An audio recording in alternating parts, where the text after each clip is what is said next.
Una de las primeras cosas que hay que entender sobre los reportajes, análisis y comentarios que se han vertido desde los ataques de Hamas el 7 de octubre es que nadie conoce la historia completa. No solo es, como siempre, difícil penetrar la niebla de la guerra para descubrir lo que está sucediendo en el campo de batalla. La nueva forma de conflicto entre israelíes y palestinos aún no ha surgido. Los acontecimientos siguen avanzando rápidamente. Los temores de que la guerra pueda extenderse son muy reales. Nuevas realidades en Medio Oriente están por ahí, pero su forma y la forma en que funcionarán dependen de cómo se desarrolle esta guerra durante el resto del año, y probablemente más allá.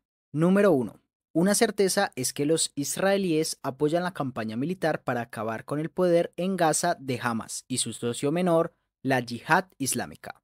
Su ira está impulsada por la conmoción por los ataques de Hamas, el asesinato de más de 1.400 personas y el hecho de que alrededor de 240 rehenes siguen retenidos en Gaza. ¿Qué pasa con los civiles palestinos inocentes que están siendo asesinados?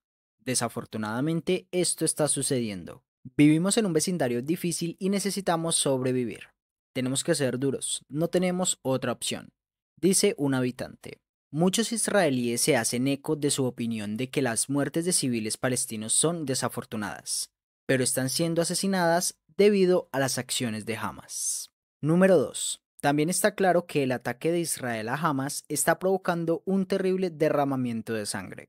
La última cifra de muertes palestinas proporcionada por el ministro de Salud de Gaza, dirigido por Hamas, ha superado las 9.000, de las cuales alrededor del 65% son niños y mujeres. No está claro cuántos de los hombres asesinados eran civiles o luchaban para Hamas o la Yihad Islámica. El presidente estadounidense Joe Biden y los israelíes no se fían de las cifras del ministerio, pero en conflictos pasados las organizaciones internacionales han considerado precisas las estadísticas de víctimas palestinas. Un hito sombrío se acerca rápidamente.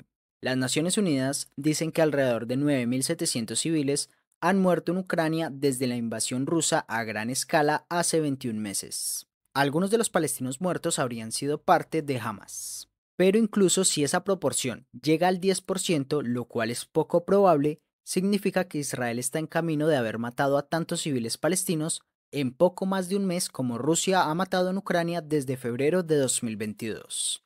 Número 3. Otra cosa que sabemos con certeza es que el primer ministro israelí, Benjamin Netanyahu, está bajo una gran presión. A diferencia de los jefes militares y de seguridad de Israel, no ha aceptado ninguna responsabilidad personal por la catastrófica serie de fracasos que dejaron a las comunidades fronterizas israelíes prácticamente indefensas el 7 de octubre.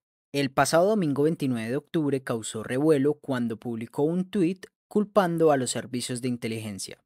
Netanyahu borró el mensaje y se disculpó. Tres israelíes, un ex negociador de paz, el ex jefe del Shin Bet, la agencia de inteligencia interna de Israel, y un empresario tecnológico, escribieron un artículo en la revista Foreign Affairs diciendo que Netanyahu no debería tener ninguna participación en la guerra y en lo que suceda después. El primer ministro israelí tiene partidarios leales, pero ha perdido la confianza de figuras prominentes en el establishment militar y de seguridad de Israel. Número 4. También está claro que el antiguo statu quo ha quedado destrozado.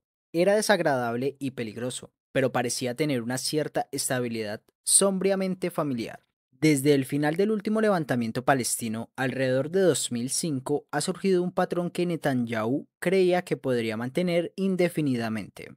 Se trataba de una ilusión peligrosa para todos los interesados, tanto palestinos como israelíes. El argumento fue que los palestinos ya no eran una amenaza para Israel, más bien eran un problema que había que gestionar. Las herramientas disponibles incluyen palos, zanahorias y la antigua táctica de divide y vencerás.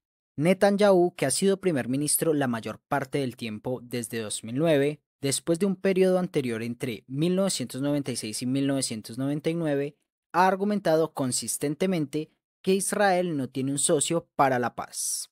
Y por último, número 5, también está claro que Israel, respaldado por los estadounidenses, no tolera un acuerdo que permita a Hamas permanecer en el poder. Eso garantiza mucho más derramamiento de sangre. También plantea grandes interrogantes sobre qué o quién lo reemplaza. que hasta ahora no han sido respondidas. El conflicto entre árabes y judíos por el control del territorio entre el río Jordán y el mar Mediterráneo dura más de 100 años. Una lección de su larga y sangrienta historia es que nunca habrá una solución militar.